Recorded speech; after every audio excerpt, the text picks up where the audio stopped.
Step right up, dummies, and listen to the stupidest sports show on earth with Rodney Newpol and Tim Van Stratton. Yeah.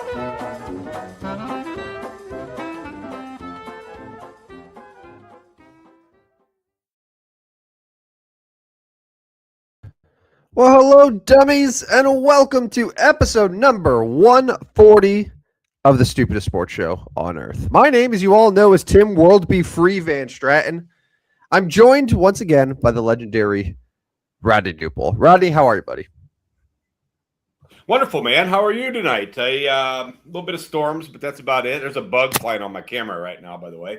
But all good, all good. I'm enjoying the evening. You, in classic tradition, we always like to start talking about the weather here in our little corner of the world in Central Illinois. You pointed out something very fascinating earlier today, that this is not only the fourth straight week that we've had some type of tornado watch, but it has just so happened that it is the fourth consecutive Thursday that there have been storm/tornado watches in our area. What is it about Thursday, weather people, that is putting everyone on high alert? What's the deal with that? Because I never thought about it, and then you mentioned it, and you are so right, man. It's ridiculous. Yeah, Mother Nature does not like Thursday. She's got a vengeance against Thursday. We didn't really get a whole lot tonight. A couple areas, maybe a little bit west of us, may have gotten a little bit, but not much. But yes, 4 straight Thursdays. Last week I was coming home from St. Louis. I think 2 weeks ago we canceled the show. Yeah. And then three. I don't know what happened 3 weeks ago, but I know there was storm warnings and watches that night as well. So 4 in a row. Here we go. This is also, that's a good point too. I think this is the first time in like a month that we've done 2 shows in a week. Look at us. I know. It's been kind of crazy. Been crazy spring, and we'll miss some more coming up. There's some things going on, but we'll bring it to you when things are needed. That is what we do here. So in Thursday tradition, Rodney has planned the show. I got a little bit of a sneak peek into what the topics are, but it is Final Four week. We will have those predictions. We are officially now 1 week through the Major League Baseball season. There is NFL news abuzz. But what better way to start than the NIT, where Rodney's Illinois State Redbirds, they are continuing what has been just an incredible 2026 for athletics, as they are in the Final Four of the NIT, playing as we speak. So if Rodney seems distracted, it's because he is, and that's okay. It's up there, so we're good. So what's the latest? NIT, let's go crazy for the NIT. Yeah, I mean, so I know you're not big into the NIT, or really, I mean, you're going to watch the Final Four if you get an opportunity on Saturday, but like your interest in college basketball has died down a little bit over the last couple weeks, and that's okay. But Tulsa won the first game. Former Missouri Valley School, Tulsa Golden Hurricane. They beat New Mexico. And before I get to the Illinois State score, because it's on commercial right now, I just want to mention how cool I think the NCAA putting all of the action in one city is. You've got the NIT tonight. You've got the D2 and D3 championships coming up this weekend. You've got the men's Final Four, of course, NCAA coming up. And Indianapolis, just to me, and maybe it's because it's only 3 hours east of here, is a great location for it.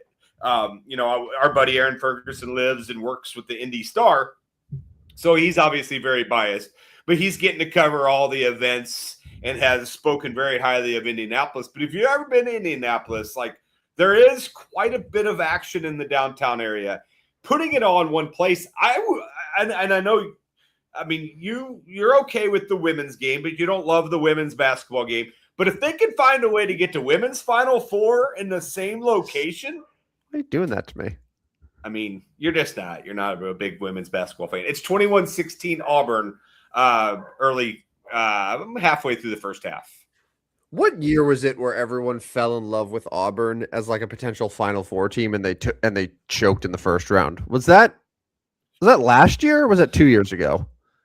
It wasn't last year. They went to the Final Four last year with Bruce Pearl. Okay. So I think it would have been 2 years ago. It was Yeah, 2 years. Yeah, Auburn's there was a year. They were like the 4 seed in their region, but all of the metrics were like this is a Final Four team, and I was one of the people that suckered into it, and then they lost in the first round. So it's one of those Ivy League schools.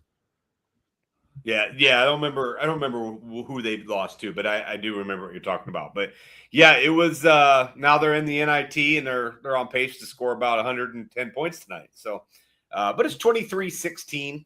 So the Redbirds haven't fallen out of it yet. But here we are, NIT, and then the championship of the NIT goes on Sunday. You have an opportunity in Indianapolis to watch the D2, D3, and the NIT championship all in kind of the same ticket. Kind of cool if you like basketball. Mm-hmm. Oh yeah, absolutely. So keep us posted on where we're at as far as the ISU game throughout the show here. But we're gonna move on to Final Four. We talked about it on Saturday. We are gonna have our best bets for betting. That said, it sounds like you and I are in disagreement on both games. Heading into Saturday. Yeah. So, yes, I will. All right, where are we going to start? So we'll start with the first game of the day. It's Illinois. It's UConn. Illinois is a favorite. Yeah. Should they be? Yeah. Should they be a favorite? I mean, we were surprised by it a little bit. So I think they've looked better this tournament than UConn has. Just in pure level of like dominance. Like UConn has had a couple of very close ones. Obviously, Duke was an amazing comeback, but like Illinois has looked the part.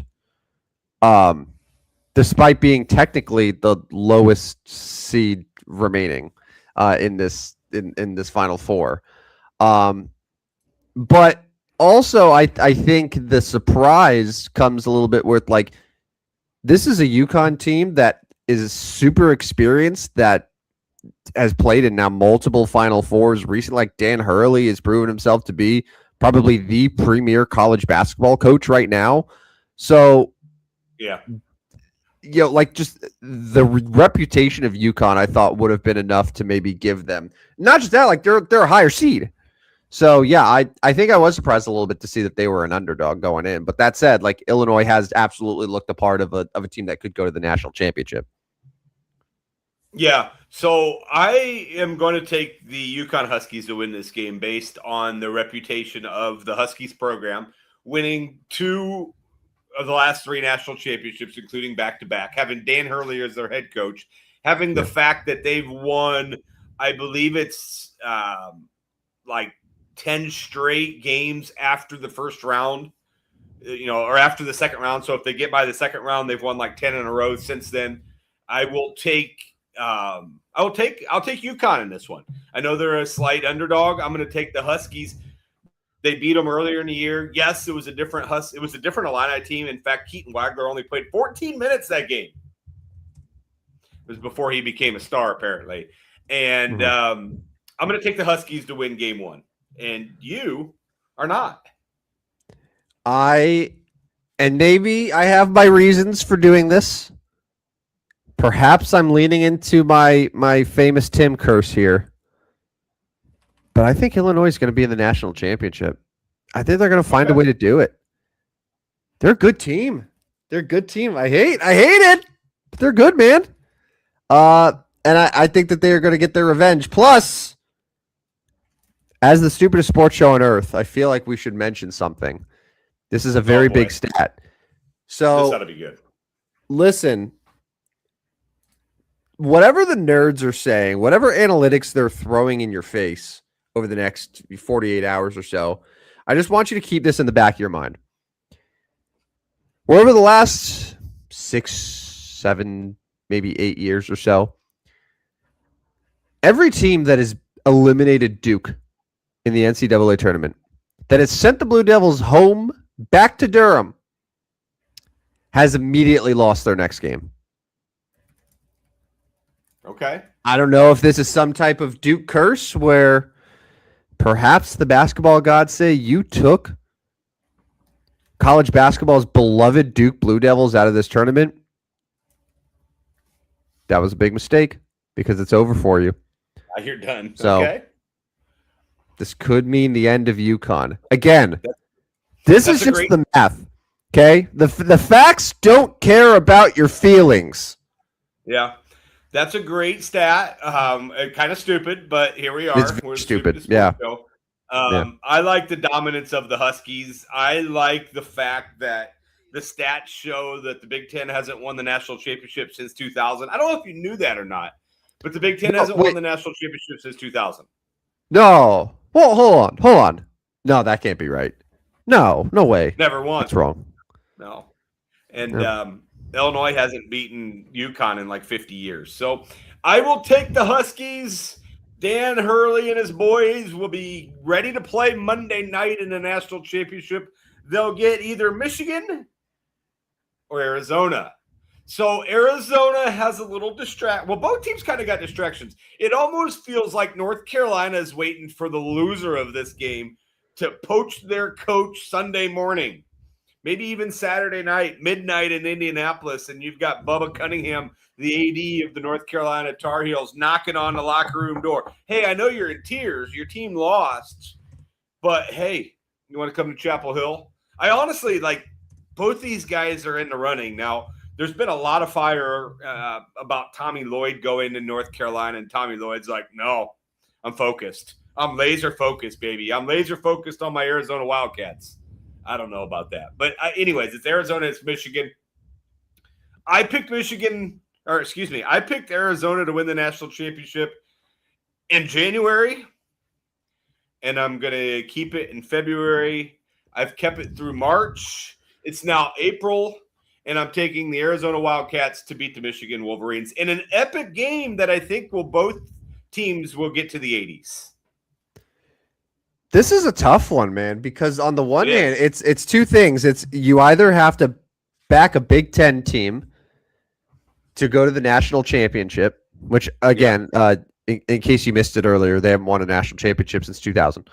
Or you put your faith in Arizona, which I used to have a reminder on my phone every March right before the tournament starts, that would just remind me, hey, don't trust Arizona. I didn't have it this year. I have Arizona in the national championship game, but man, Michigan has looked scary good, just super complete, very well coached. And you bring up a good point with Tommy Lloyd, because there might be some of that hanging over the team a little bit, right? Could be. Surely the players aren't oblivious to sort of the rumblings out there. And I think that does make a difference. I think that could matter. So, my lean, and I'm not just doing it to be contrarian, my lean is Michigan. So, even though I have Arizona in my bracket, which doesn't really matter at this point, I kind of lean in Michigan, which would mean Michigan versus Illinois for the national championship. I don't know how I feel about that. Well, I do. I know what that means. That means that you're picking a conference that hasn't won it in 26 years to win it. And that seems awfully stupid on the Stupidest Sports Show. I mean, it has to happen eventually, right? It doesn't have to. Eventually, it does have to. I mean, eventually, it's got to be time. It's got to be time. It has to be. Yeah, it has to be. I guess. Until it's not, because it'll be UConn again cutting down the nets, and and then that's that, which is very possible. But yeah, that's where my lean is. Listen, man. That's just what I feel, even though I said a couple minutes ago, facts don't care about your feelings. But now I'm putting the feelings above the facts, I'm just going with my gut here. All right, so I'm going to turn the page because we're going to talk about these two games a little bit later in our best bets for betting, but we've made our final four picks. But I'm going to pull out something that you like to do, and I'm going to turn this on you. We are going to play the game called Major League Baseball, Gas or Ass. Yes. This might have been our first game that we ever did. All the way back like 2 years ago.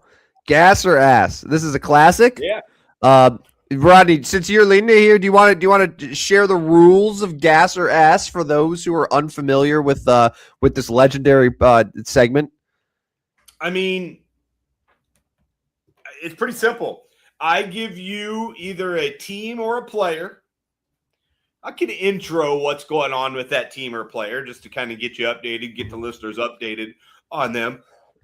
And then you simply tell me whether they are gas, like they are going to continue being fire, they are going to be great, or they maybe are going to be ass and they haven't been very good and they're going to continue not being very good. Maybe they've been good, but you don't think they're going to be all that good. So gas, you think they're going to continue or be really good, or ass, they're going to continue to suck. Mm-hmm. So here we go. And I've got six of them in the world. I got 6 of them in the world of Major League Baseball. So I've got 3 teams and I've got 3 players. Okay. First one we are going to do is out of the National League East, the 5-1 Miami Marlins. Now, the Marlins have been really good. 5 wins in 6 games. Sandy Alcantara, whatever you want to call them, was really good in his last start. I think he threw a Maddox in that game, under 100 pitches in a complete game. Now, those are the White Sox, so it doesn't count. But Marlins are scoring 5.5 runs a game. They're hitting .290 as a team. Are the Miami Marlins gas or ass? You know Sandy Alcantara's thrown like 10 complete games in the last 4 years. Yeah, been really good. Yeah, he's bad year last year, just recovering from injury and stuff. But now he looks back. So okay, this is where I'm at with the Marlins here. This might surprise you. I'm acknowledging that they have opened up the season against the Colorado Rockies and the Chicago White Sox. Arguably the 2 worst teams in all of Major League Baseball. That helps. Now that said, good teams beat bad teams. And they've beaten the crap out of both those teams. They have a plus 15 run differential. But here is why I'm going to give the Miami Marlins the gas instead of the ass. Number 1, it's Sandy Alcantara, Yuri Perez. Like, a healthy rotation is a really good rotation with those 2 guys leading the way for Miami. But, and this is another fun stat for you. That's right. I have many fun stats tonight on the Stupidest Sports Show. Oh, boy.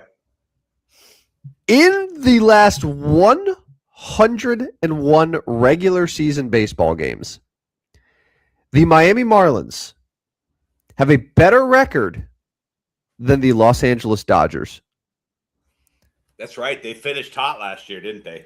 Dating back to last season. So this is 101 total games. So the 6 they've played plus the 95 to close it out last year.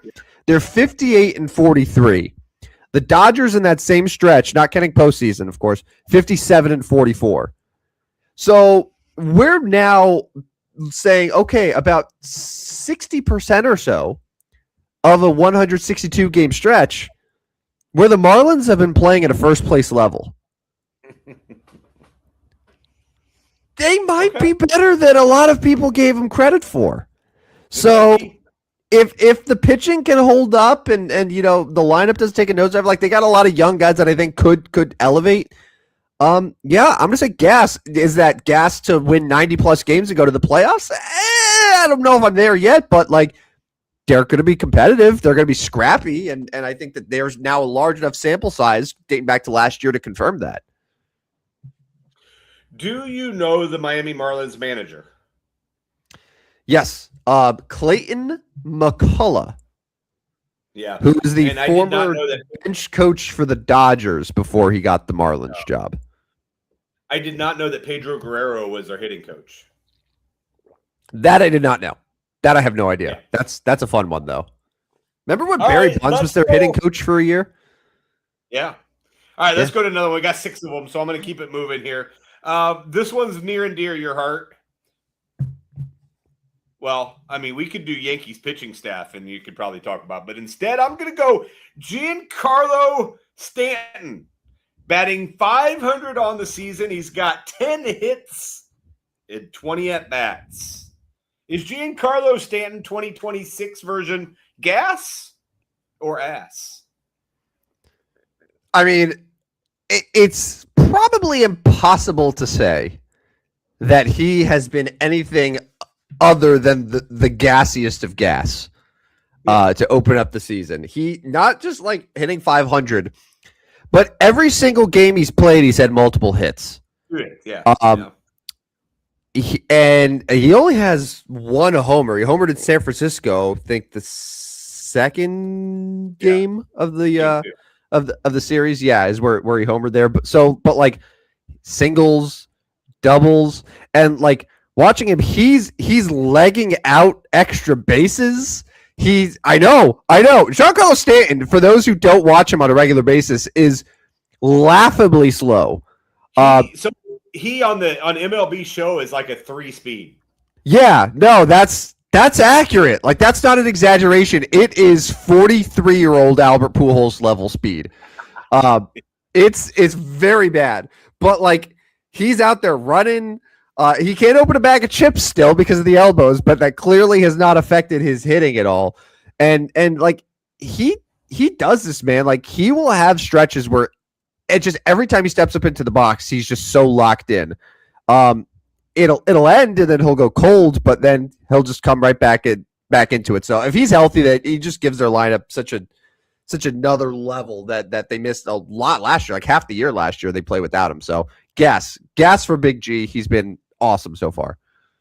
All right, I'm gonna skip down. Not gonna quite in order here. I'm gonna go your rival in Boston, the Boston Red Sox, off to a miserable 1-5 start. Now they do get to start their season at home tomorrow. They take on the Padres tomorrow. They started at the Reds and lost 2 of 3, and then were swept in Houston. The 1-5 Boston Red Sox, are they gas or are they ass? I mean, the 1-5 sort of speaks for itself, man. They might be ass. The pitching has been really poor. Now, yes. I'll say, like, they didn't get a great start to their year having to go to Cincinnati and Houston. Those are 2 extremely hitter-friendly ballparks. So their pitching was already at a little bit of a disadvantage there. And Houston, you really saw them just get shelled. But, like, not just that, their offense, too. So their runs scored, they've had 3, 5, 2, 1, 2, and 4. So they're not really scoring runs either. Right. Wilyer Brave's been stupid hot, but besides him, they're not really getting much else from the rest of that lineup. So, like Roman Anthony, I don't know if you were watching him the other night, but like, guy looks really bad. He should be fine. He's 21 years old, but like, not looking good there. Jarren Duran's hitting 167. Your guy Wilson with 2 L's, Contreras hitting $150. Caleb Durbin was a big acquisition that they got. They expected him to be their starting third baseman. I don't know if you know this. They traded Rafael Devers for a bag of peanuts last year. Rafael Devers opened up the year as their starting third baseman. He is 0 for 18. So, yeah, they have all sorts of problems, and it's a tough division where you can't really afford to just have these miserable stretches if you want to get up and compete with the Yankees and Toronto. So, yeah, as for them, they're minus 15 run differential. It's bad. It's really bad. Sonny Gray goes tomorrow for the Red Sox. He was 4 innings, 6 hits, 4 runs in his debut for the Red Sox at Cincinnati. So we'll see if Sonny can get them going tomorrow. All right, we got 3 more halfway through. Let's go with the catcher that I have on my fantasy team, Shea Langeliers from the Athletics. It's so weird to just not say a city or just Athletics. It's Athletics. By the way, the Athletics are 1-5 on the season. They may not be any good. But Shea has been pretty good. He's got 4 home runs on the season. Well, 5 now. Sorry. Now this is 5. He hit another one. He's got 5 home runs on the season, and he's hitting 375. Is his season going to be gas or ass? Shea Langeliers is a really good player. And though the formerly known as Oakland Athletics have had a tough start to the year. I mean, like, again, at Toronto, at Atlanta, close losses. They'll be fine. The team's going to hit like crazy, and Shea Langeliers is at the forefront of that. I'm not worried about them, and I think Shea Langeliers is gas. Like, he is a very, very good catcher. The fact that he's already hit, so what, he's at 5 homers now? Is that what you said? Yeah, he's got 5. So 5 homers. So 5 homers in 7 games. Yeah, like that's like what Cal Raleigh was doing last year, man. Like that's what it is. And in that ballpark in Sacramento, I could see 40 plus stingers for the year. So yeah, I think that he's in a great position to just have a monster year. So yeah, I'm gas. I'm all in on him. By the way, what happened to your fantasy team in week 1 of that stupid league we're in? So I lost. I know that. 3-8-1. Yeah. No, I'm winning this week, which is good. Don't look but now, I also, but my team might be decent. Yeah, so the reason that my team lost the way it did is I played our commissioner, who I'm sure at some point changed some settings, moved some things around to give himself an advantage. Because as we've established, the guy can do whatever he wants, total immunity, where the laws of the land don't matter to him, or dictator in office. So, yeah, it is what it is. But we are up 7-3-1 this week, so we'll be back. We'll be back. Not worried. Okay. We got 2 more gas or ass. The next one is the 2-4 San Francisco Giants. Now, you got to see these guys up close and personal for 3 games against your Yankees. The Giants are currently beating the Mets. I didn't realize the Mets had to play again tonight. Came from St. Louis after a delay. They are in San Francisco. God, that's a brutal trip for the Mets. St. Louis, next day at San Francisco. I hope Gary Cohen likes San Francisco more than he likes St. Louis. He was did you see that? Something about an atomic bomb or an anemic bomb or something. That's why nobody's walking the streets of downtown St. Louis. I don't. He works in Queens. Like, come on here. Like, yeah. Have you seen what's around Citi Field? Have you seen what it looks like outside the stadium? Yeah, literally. But yeah, I've been to Queens. Okay, Gary. Anyways, San Francisco Giants, 2-4. The gas or ass. So I famously had San Francisco as one of my wild card teams. I actually thought they'd have a very good season. They still could, but for the sake of the game, the San Francisco Giants are ass. Okay. That lineup, and was it Yankee pitching? I'm sure that had quite a bit to do with it, but that Giants lineup just looks weak. And it's like Rafael Devers, obviously very good hitter, very good player, but they're putting a lot on guys like Willie Adames, on Luis Ariz, Jung Ho Lee, like guys that are good players, like good, strong, like solid MLB players, but like not really stars, or like they're very flawed types of players that they're really counting on that are going to be make or break for their season. So I'm going to put the Giants in the ass category. I think that they can get hot and turn things around, but yeah, not a great start for them. Not very inspiring. All right, last one's going to be Joey Wiemer. He's hitting .588 to start the season for the Washington Nationals. He's got 10 hits already, just like your boy Giancarlo Stanton. He's got 4 RBIs, 2 home runs. Obviously, his start has been gas. But I guess the question here is, will he be at the end of the season gas or ass?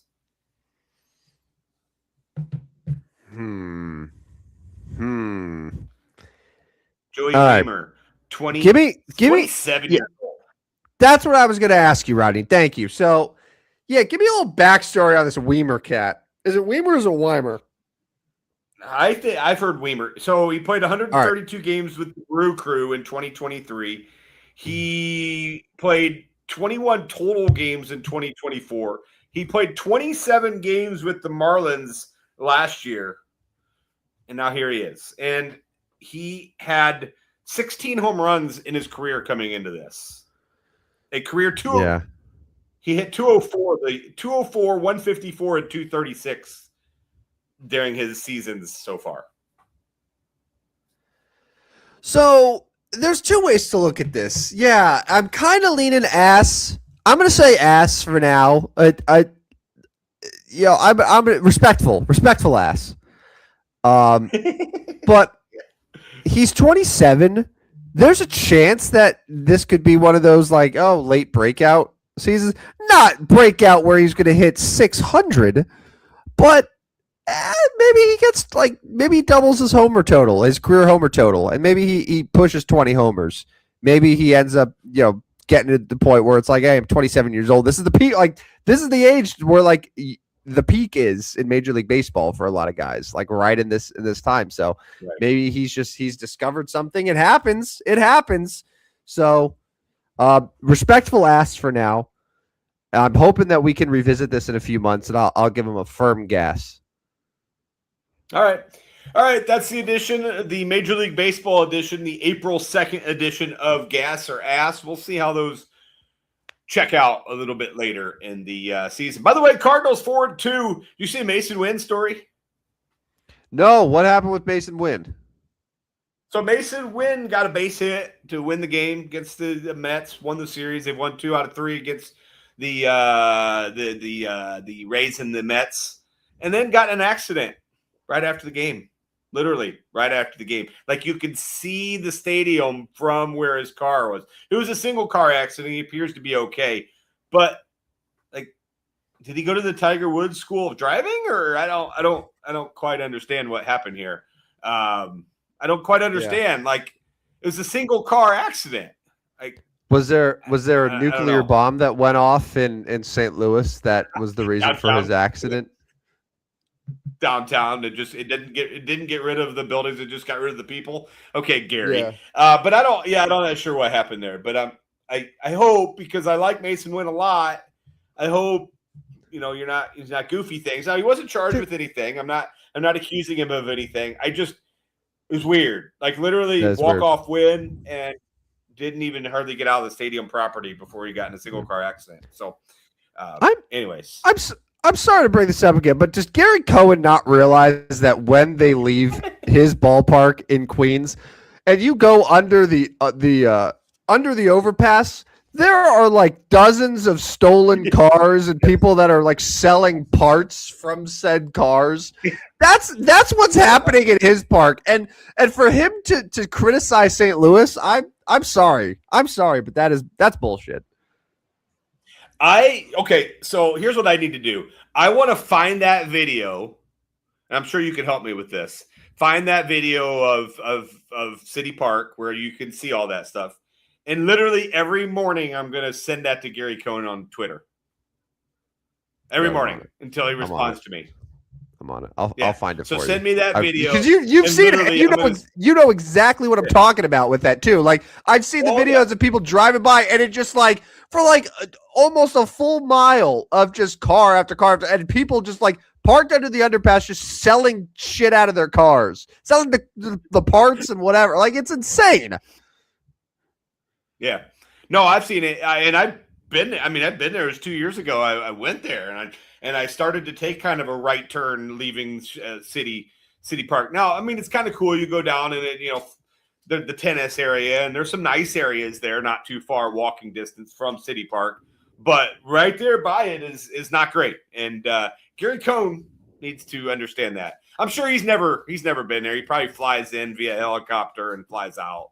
But yeah. Anyways, send me that video, and Gary's gonna get that in his on his timeline every single morning.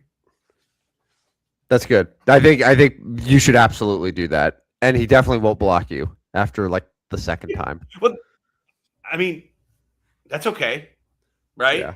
Like, yeah. I'm not losing much. Anyways. No. All right, let's move on. That was gas or ass. Let's go. So NBA, we're going to go NBA and NFL here. So Anthony Edwards no longer available for any postseason awards because he missed a game, and Cade Cunningham continues to be out. So he is also not available for any postseason awards. I don't know. We talked about this a couple weeks ago. Do we still like the rule? No, I do not. I do not like the rule whatsoever. It all it will take is a year where all of the best players play 64 games or less, and then they end up having to give Derek White an MVP for them to be like, this was a terrible idea. Yeah, Con Knipple is great. He shouldn't be first team all NBA just because everyone else has played fewer than 65 games. Like, all it takes is like that to happen for them to just be like, yeah, this was an awful decision. Yeah. Like it hasn't worked. And it's not like these guys are missing these games due to load management, which I think was the whole reason they implemented this. It's because guys are getting hurt. Like, that's why. It's not you don't just sit out 17 games due to load management if you're Anthony Edwards, you're a young 23-year-old trying to get your team into a 4 seed. Like, that's not happening. It's because he's hurt. It's because Shai Gilgeous-Alexander's hurt. It's because Cade Cunningham's hurt. Like, that's how it goes. So that brings up the point. Anthony Edwards, Cade Cunningham out of MVP candidacy. Maybe it doesn't matter. I mean, Shai Gilgeous-Alexander needs to play one more game. He'll be at 65. Nikola Jokic is at 61 games played. And what do they have, like 5 or 6 left? So he's going to likely reach that 65. If you're voting for MVP, are you going SGA or are you going Jokic?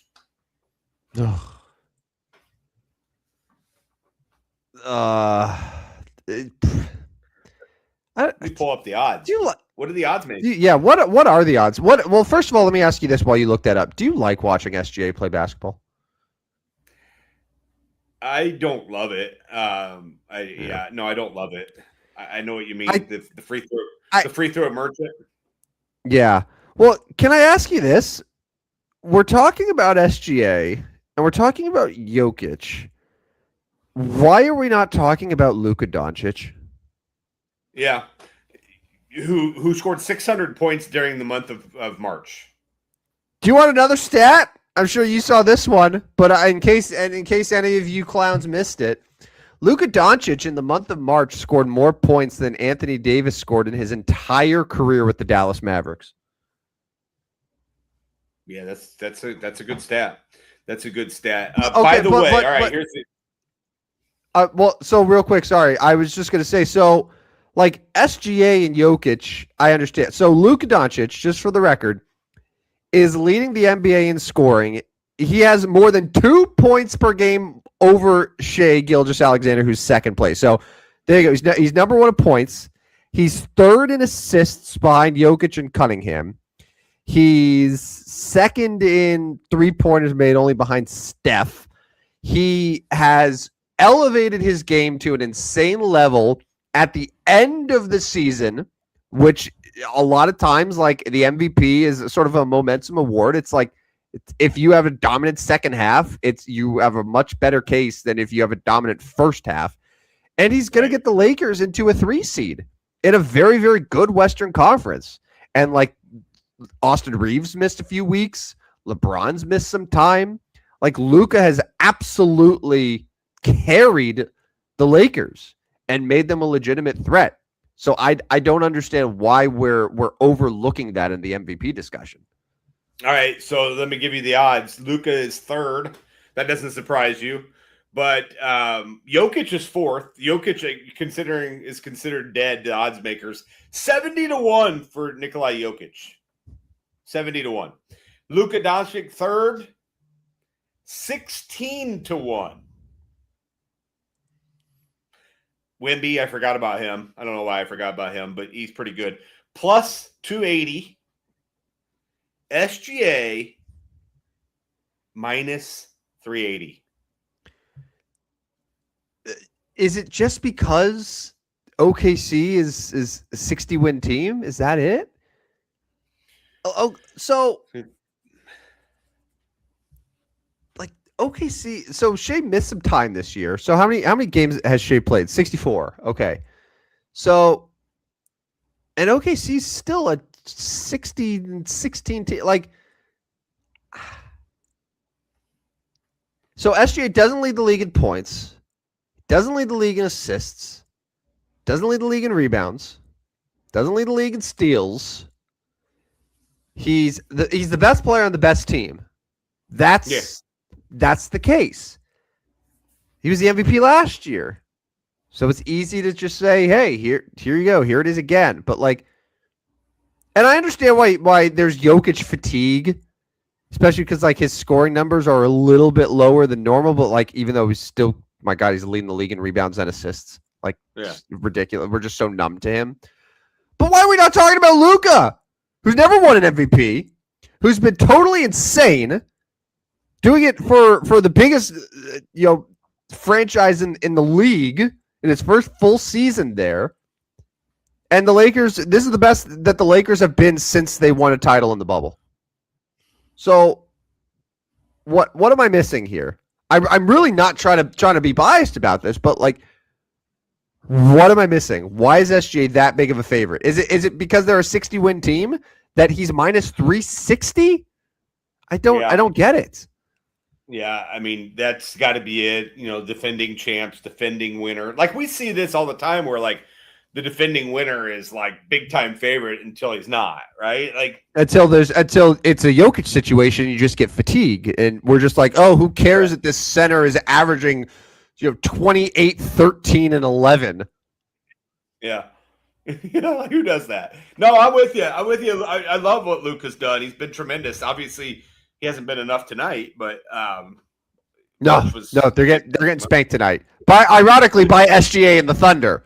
But nevertheless, yeah, good argument. Nevertheless, I stand by my argument here. And SGA has 21 in 18 minutes, but just ignore that. Semantics. No, I'm with you.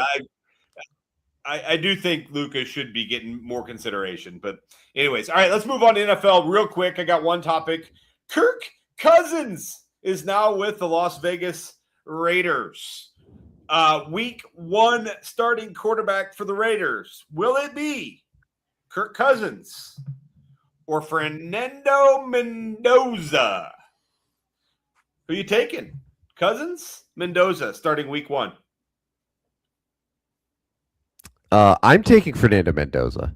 What I'm more interested in is this going to be the most jolly quarterback room in the history of professional football? Yeah, no, that's and two major nerds. Like the dorkiest, cheesiest quarterbacks. And I've looked at Fernando Mendoza and I've seen Kirk Cousins all over him, like his personality. So, like, all they need, honestly, is Jameis Winston to go in there and to complete that trifecta. Because then that quarterback room is the positivity overflow. It's too much. But yeah, Kirk Cousins, honestly, like, Kirk Cousins is probably a good mentor, good backup for Mendoza. He's been in the league for a long time. He's going to be a backup there. Fernando Mendoza is going to start week 1. There's no doubt about that. We should be about a month away from NFL schedule release. Last year it was mid-May. They don't usually give an exact date until a little bit closer. I'm looking now. I don't see an exact date for this year, but that's exciting. That's exciting. That's very exciting. And we are 3 weeks from today away from the NFL draft. So, Tim, April 9th, next Thursday, Masters already started. Maybe you give us a little NFL draft, mock draft, or we can do it Tuesday. Tuesday's your show. I don't know. We're going to have to get one in here soon. Do you know off the top of your head where the NFL draft is this spring? You know what? I have no idea. I'm drawing a blank. It's in Pittsburgh. It's in Pittsburgh. Is it Pittsburgh? Is it Pittsburgh? It is. Okay. Where is it next year? How far in advance do they announce the drafts? Is it like Super Bowl where 3 years in advance where it's going to be? NFL draft 2027. 7, in case you want to get your tickets. Will be held, drum roll please, Washington, D.C. It was announced by President Donald Trump. That's right. So right. That's a big... Him and Raj. At the National Mall. That's... Yep. Yay. That's it. Anyways. So as draft, though, real quick, and I know we got best bets for betting and all that good stuff. I get why the NFL did what they did and made the draft like a huge event, and they go to a different city, and like you see the crowds and all the fanfare. Like it was such a home run for the NFL. But I kind of miss Radio City Music Hall, right? Like I kind of miss it. And I miss just the consistency of like the Jets fans there getting so excited and then just being gutted and booing when they hear who their team took. Like it's just the little things like that. I don't know. I think it's nostalgia. I think the NFL ultimately made a right decision to sort of reformat how they do the draft and make it sort of a spectacle. But I miss Radio City Music Hall. That's all. All right, let's get to best bets for betting. Well, we did not do it last week, so we are at 72 and 78 for me. God, that's bad. 75 and 75 for you. I have 3 minutes allotted to this segment today because then I want to remember somebody and I want to get out of here right on the hour because the Redbirds have another second half. They're losing by 13, by the way, at halftime. It's Auburn 51-38. So you can about see it at ISU. All right, let's get to our best bets for betting. I'm going to go first. I'm going to give all 5 of my picks. You're going to give all 5 of your picks, and we'll discuss from there. You know my first 2. My first one is going to be the UConn Huskies plus 1.5 over the Fighting Illini. Just think it's a better program. I think they're the better coach team. I think they win the game. Second game, I'm going to take Tommy Lloyd and the Arizona Wildcats over the Michigan Wolverines. I think it's that's pretty much a toss-up, but I'm going to take the Wildcats. That's my team from the start. Third game, near and dear to your heart, near and dear to my heart, CS Blues. They took a tough one on the chin last night in L.A., kind of squashed their hopes with a loss to the Sharks, loss to the Kings. They have been playing better defense. Blues Ducks under 6.5. You like that? You like that, Tim? Under 6.5? I do like that. I do like that, actually, quite a bit. 4-2 game, yeah. Fourth one, I'm going to take the Milwaukee Bucks. 2 touchdowns and a field goal underdog against the Celtics. The NBA lines are insane. They're such a joke. I was looking for tomorrow, and like I think all but 2 of the games are double-digit spreads. Like they're all like 15.5, 16.5. It's crazy. I'm just going to take the Bucks to try to compete for a bit and maybe stay within 17. Celtics maybe don't care a whole lot. I don't know. And then my last one, it's a 12:05 game tomorrow. It's the Detroit Tigers home opener. Hopefully it doesn't rain in Detroit because I would like a little afternoon baseball. Tigers, I'm going to take them minus 1.5. So they got to win by 2 runs over my beloved St. Louis Cardinals. Would like to see the Cardinals on the road. They had 6 home games, played pretty well. Michael McGreevy's pitching was pretty strong in his first start, going against Framber Valdez. But I just like the Tigers and their offense. 2-4 Tigers. I think they're going to get right and find some offense. Got shut out in their last game. I think they're going to get right and beat up on the Cardinals tomorrow. I'll take the Tigers minus 1.5 for plus 123 on the money line. There you go. Love it. And one more stat that I think I remember right. and maybe if someone's listening and saw the same thing and can correct me, we're like, there's been 80 games this year in the NBA that have been decided by 30 or more. I think I saw a stat, something like some crazy amount of just absolute freaking blowouts. So the spreads that you're talking about shouldn't be that much of a surprise, but like, boy, it's like the teams that are bad are bad. And you were seeing it on the scoreboard night after night. All right, my best bets for betting. I am going against Rodney for both college basketball games. Not just that, but I'm banking on a all Big Ten national championship. God help me. God help us all. I think Illinois is going to exercise the demons against UConn. It's the Duke curse, man. UConn shouldn't have beat them. They should have just rolled over. And then Michigan, they look really good. Never trust Arizona. They're going to be too concerned that their coach is going to leave for North Carolina, which he might. Probably will. So Illinois, Michigan, they cover. Both favorites, 1.5 points. All right, on to baseball. This Padres Red Sox series, both teams aren't hitting the ball very well, as we discussed during Gas or Ass. But it's a pretty good pitching matchup as well. Michael King against Sonny Gray tomorrow in Boston. So I'm going to take the under here, 8.5. So, I mean, 5-3. Yeah, I can live with that. I can live with that. Next one, the Rangers, very good season. They weren't in our segment here, but they're a one-loss team who returns home now to take on the Cincinnati Reds. They got the advantage. Mackenzie Gore's on the mound. Offense looks really good. Corey Seager's had like 3 homers already this year.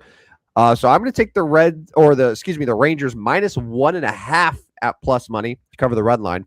And then I'm also going to bet this Ducks-Blues game. The Ducks have they are in a mode where, you know, I don't know if you've heard this expression before, where it's like you face a point in your life where you got to figure out, are you a man or are you a mouse?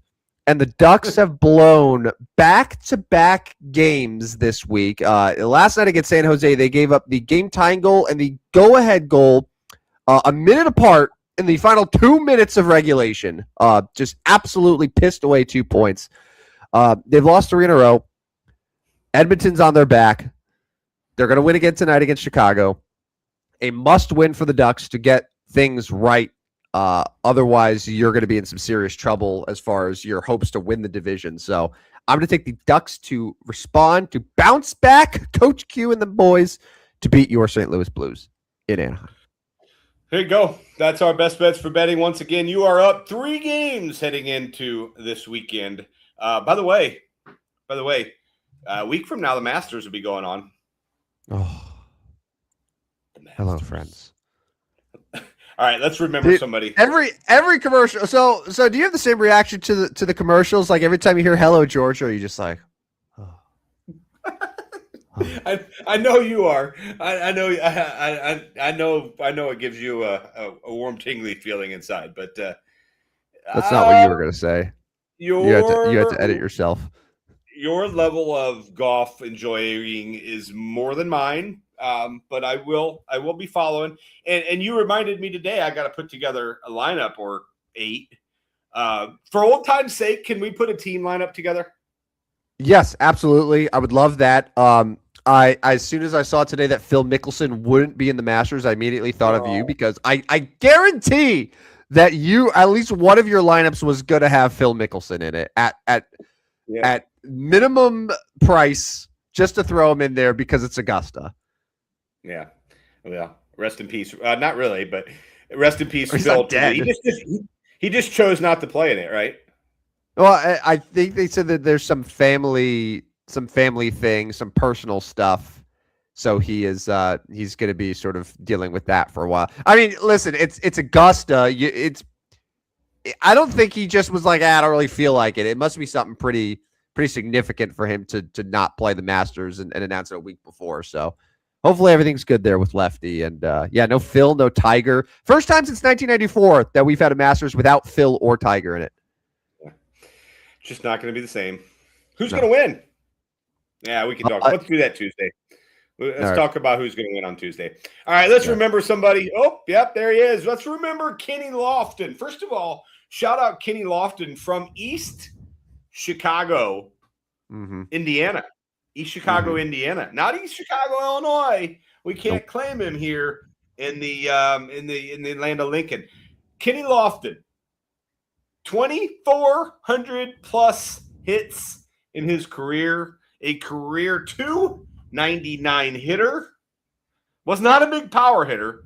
So the ladies love the long ball, but he did not provide that very often. A 6-time All-Star. What do you remember about Kenny Lofton? Really good player, right?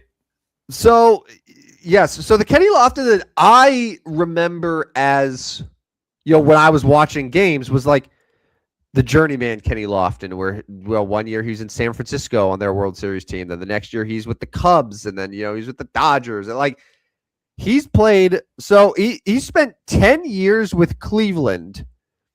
And then 1 year or fewer with, hold on, let's count here.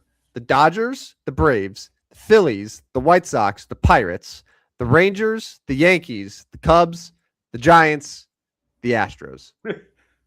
So that's 11 teams. That's 11 teams for his career. But yeah, no more than a year with any team aside from Cleveland, where he spent 10 of his 17 seasons. So I remember him as that journeyman, but it wasn't until well after he retired where, so like, I don't know what you did in college, but like when I was in college, I would just be hanging out with my buddies in our dorm and we would just go on Baseball Reference and just remember guys.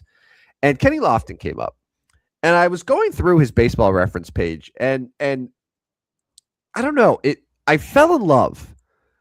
And ever since then, I've been a strong advocate for Kenny Lofton being a Hall of Famer, because I know you mentioned, like, yeah, he wasn't a power guy and all this stuff, but like, how many baseball players in the history of the sport could say they had 2,400 hits, over 600 steals, led the league in steals 5 times, led the league in hits, led the league in triples, was a multiple-time Gold Glover, was a 6-time All-Star, was a leadoff guy for one of the signature teams of the 1990s.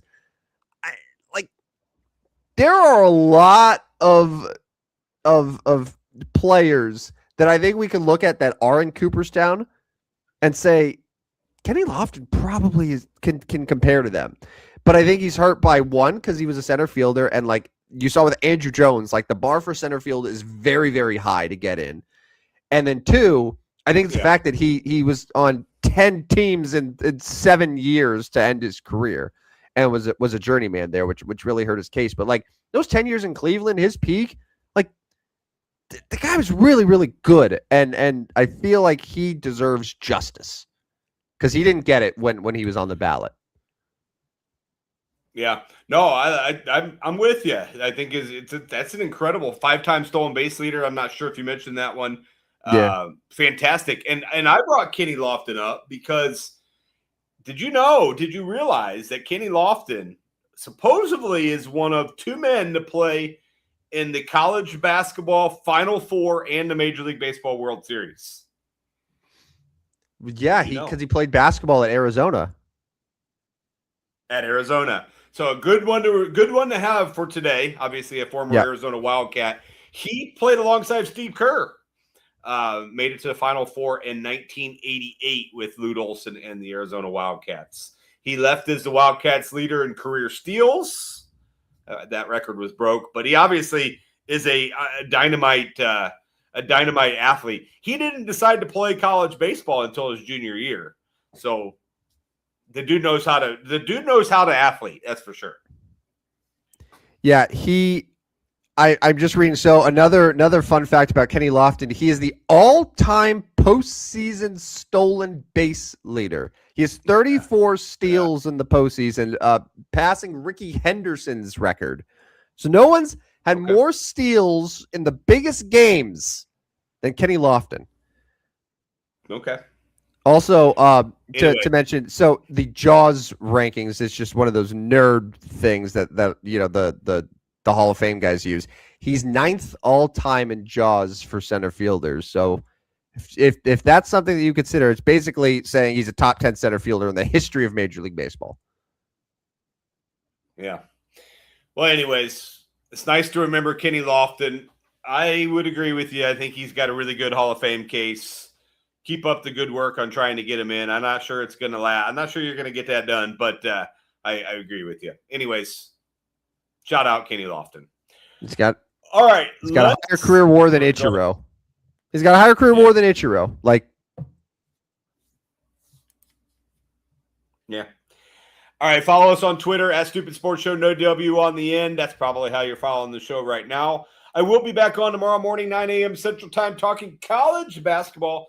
I'll break down the 2 NIT games that went on today, talk about the 2 games that are coming up on Saturday in Indianapolis at the Final Four. So I don't know if Aaron's going to be able to join me tomorrow. His Indy Star, his real job work is demanding tomorrow.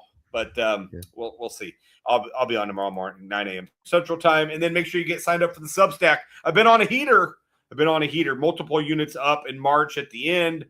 Been off to a good start in April, which means my 2026 is a lot better now than it was a month ago. So Substack, sign up, Stupid Sports Show.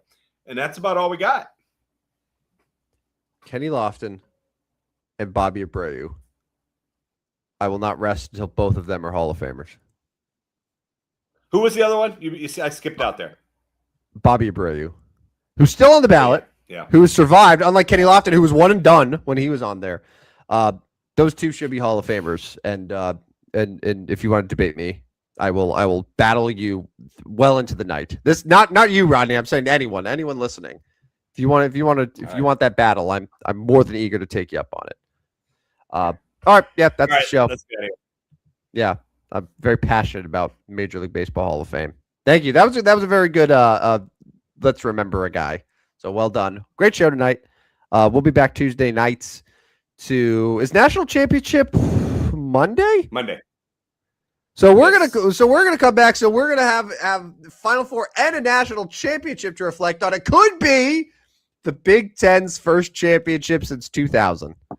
I know you're praying that that's not the case, but we'll see how it unfolds. So everyone have a great weekend. We'll be back Tuesday night, 9 p.m. to talk college hoops, talk baseball, talk NFL, whatever we feel like. It's the Stupidest Sports Show, right? But thanks to Rodney and to everyone else who watched and hung out with us tonight. For Tim, World B. Free, Van Stratton, and Rodney Newpol, this has been episode 140 of the Stupidest Sports Show on Earth. See you guys. See ya. Step right up, dummies, and listen to the Stupidest Sports Show on Earth with Rodney Newpol and Tim Van Stratton. Yeah.